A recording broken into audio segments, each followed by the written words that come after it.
Hey guys, this is Colin from Blackjack Apprenticeship. Now, one of the most heated topics I've ever had to be a part of as an advantage player is tipping. Some card counters say you should never tip from your bankroll, your hard-earned money. Others say it's our civic duty to tip the dealers. Now, I wasn't gonna post this on YouTube. This is actually a video for our paid video course, but I thought, screw it. Let's get the information out there. People can learn, and you can let me know in the comments below how heated you are on this topic and what you think is the right way to approach this. Hey guys, this is Colin, and I want to take some time and talk about tipping and card counting. Now, before I even get into this, just take a minute and see what you're feeling even before I talk about this, because in my experience, this can be one of the most emotionally charged topics that I've ever discussed. I've never seen people get into as lengthy and heated of debates as over this topic in card counting. Now, some people see tipping as part of their civic duty as a card counter. Other card counters see it as one of the worst uses of their hard-earned money. I remember Tommy Highland saying one time something to the effect of, these casinos are fleecing players out of their money, and then on top of that, expecting those players to pay for their dealers because these greedy casinos are too cheap to pay the dealers more than minimum wage. And I'd have to say he kind of has a point. So while some APs would say you've got to tip and other APs would say never tip, I would say both of those approaches are a bit reductionistic. And you know, whatever you're feeling, if you're finding that you're having an extreme emotional reaction to this, let's step back from it and try to approach this topic like APs, which means we're going to approach this topic as a business decision. So if we're going to approach tipping as a business decision as card counters, I really think there's three things we need to consider. The first is, what is your EV? And I mean your realistic EV, not your best case scenario EV, but what are you actually generating when you consider rounds per hour, any mistakes you might make, and how you're genuinely playing in the casino. So that will tell us, okay, that is what our time in the casino is worth every hour. The second is, how much of that EV are we willing to give up through tipping? So I've tried for years to come up with an analogy. This is the best one I've got. If you've got a better one, let me know. What if I was paid to be a food critic? So I get paid, let's say I get paid pretty well, like $100 per meal that I review. I go to the restaurant, and these are high-end places where, you know, when it's all said and done, between appetizer, main course, dessert, and any drinks I have while I'm reviewing this food, it comes to $500 for the tab. And of course, the tab is covered by the magazine or whoever, but they say, look, you know, any tip, that's got to come out of your pocket. Well, am I willing to give a 20% tip? Because that would be $100. If I were doing that, I make no money. So then you say, well, no, I can't do 20%, I'll do 10%. Am I willing to give up half of my pay to do that? Maybe I am. Maybe I just say, you know, I'm willing to do this reviewing food for $50 an hour because I want to tip $50 an hour, knowing this is my job. This isn't me going out with my friends for fun. This is me getting paid to be in here during this time, and it helps, you know, yeah, it helps me out, helps my company out, whatever. Or would I say, you know, look, I would never buy a $500 meal myself, much less multiple every day as a food critic, but I don't want to, you know, give them nothing, or else they might be upset with me. So maybe I give, you know, $5, $10 for every meal I review. Well, is that going to work? You know, you've got to decide how much. If your EV is $100 an hour, how much are you willing to give back just to not feel bad about what you're doing, or just to try to make that dealer happy? Now, we've talked about how much EV we're generating and then how much we're willing to give back, but that's simply give back, you know, just because we feel like we should be tipping.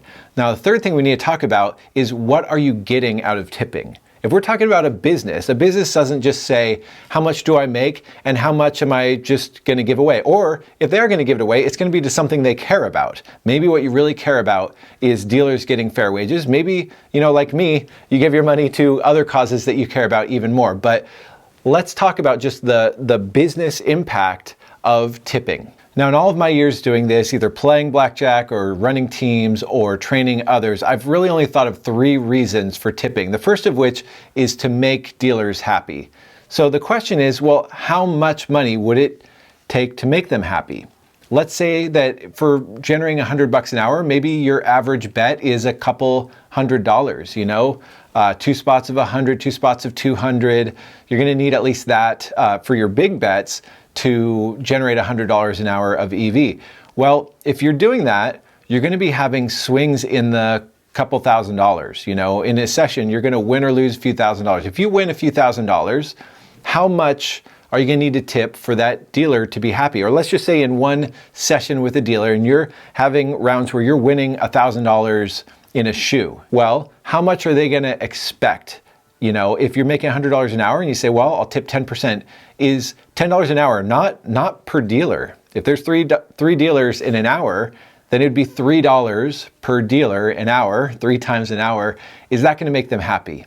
In my experience, it's not. It's actually probably going to offend them more if you win $1,000 and say, hey, thanks so much, here's $3. I've run teams where we're betting up to 2 spots of $3,000 or $3,500. We're having $7,000 rounds of blackjack. And yeah, maybe the EV for that was $500 or $1,000 an hour. But if you're betting $7,000 and you win $20,000 in a shoe and you give them $100, they're not going to be happy about that. So I would say to make dealers happy is probably the weakest argument as far as a business decision to tip. The second business decision of why you might tip is to improve your playing conditions. And there's really 2 ways that I've ever seen this. The first is to get better deck penetration. And, you know, I first read about this from Ian Anderson and how he would, you know, kind of really work with the dealer and he had his 52 card cut or, you know, kind of coax the dealer into giving him better deck penetration. Now, I've tried that and at times I've even had it work, but here's my caution. You got to be really careful that it's actually producing not only the effect, the desired effect, but enough so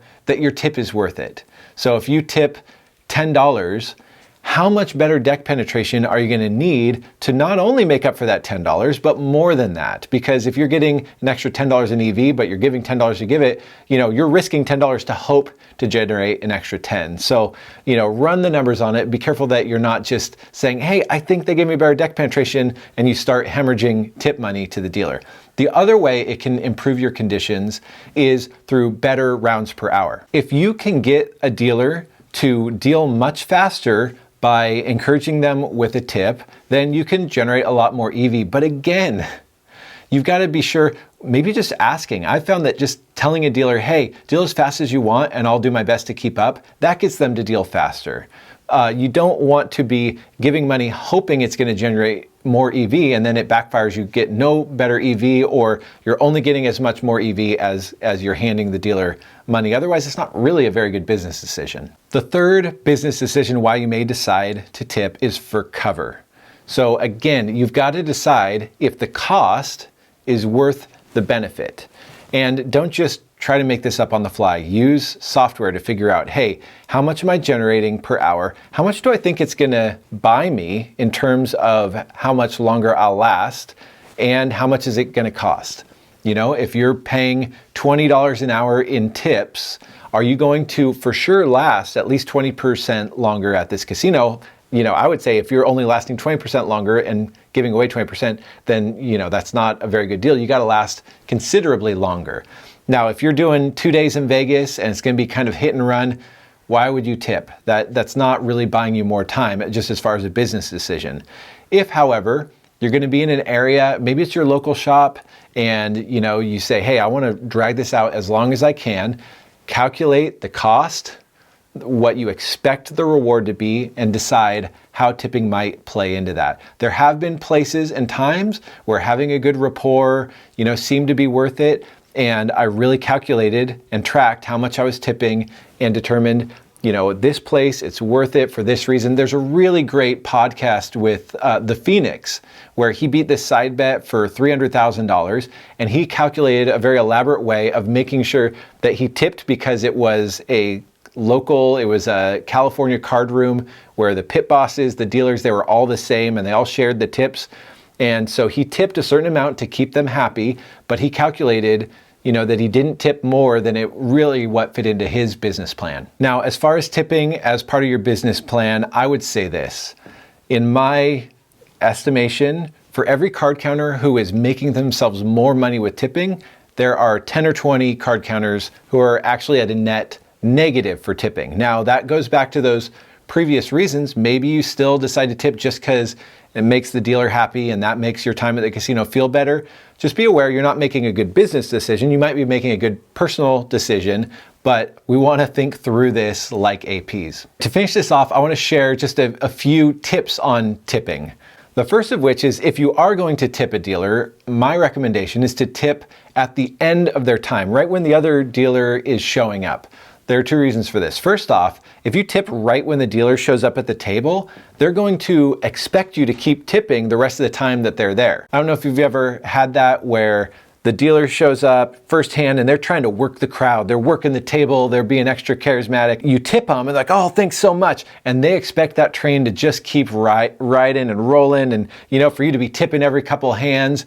And if you tip once and then you don't for 20 minutes and then the next dealer shows up, the dealer's not going to be happy with you. He's going to, be kind of annoyed. The other reason why you would want to tip at the end is that then the other dealer that's coming in, to replace, they're going to see that tip and they might be more inclined to, be amicable to what you're asking for, which might be better deck penetration, more rounds per hour. If they saw that you tipped the last dealer, they know there's something to work for. The other dealer, is at the end of their shift. If they're being rewarded for what they did the last 20 minutes, then they're happy with you. And the next guy is going to see, hey, maybe if he's asking for me to deal a little faster, to cut a little bit thinner, it's going to be worth it because he's going to reward me. This is a guy I want to keep happy at the table. So another tip, I got this from Ian Anderson's Bring the Tables in Las Vegas, and this is to put your bet actually on top, or the tip on top of your bet. So let's say I'm betting $50, and then you put a $5 chip on top for the dealer, and you've got to say something so the dealer knows that this is for them. You say, hey, hey, thanks for dealing a little faster for me. I'm having a good time. This $5 is for you. Let's win a few hands. And then if you lose, you lose the whole thing. But they know that you tipped for them. And you can say, oh, shoot, sorry, man, I tried. But if you win, what happens is when they pay it out like this. You toss the dealer the $5 and you keep it riding. And so if you happen to win a few hands in a row, then it feels to the dealer like you bet for them multiple times, even though it costs you only the one $5 bet. If you bet $5 in front, win or lose, you're done betting for them after the $5.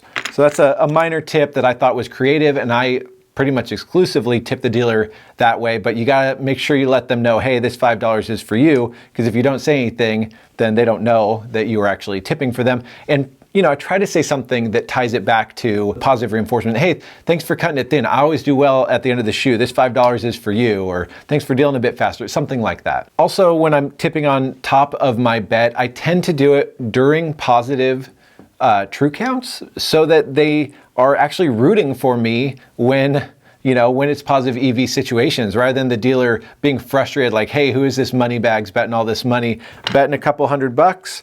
I put $5, say, hey, this $5 is for you. Let's both win a few hands. Then they're actually rooting for me when I'm betting more.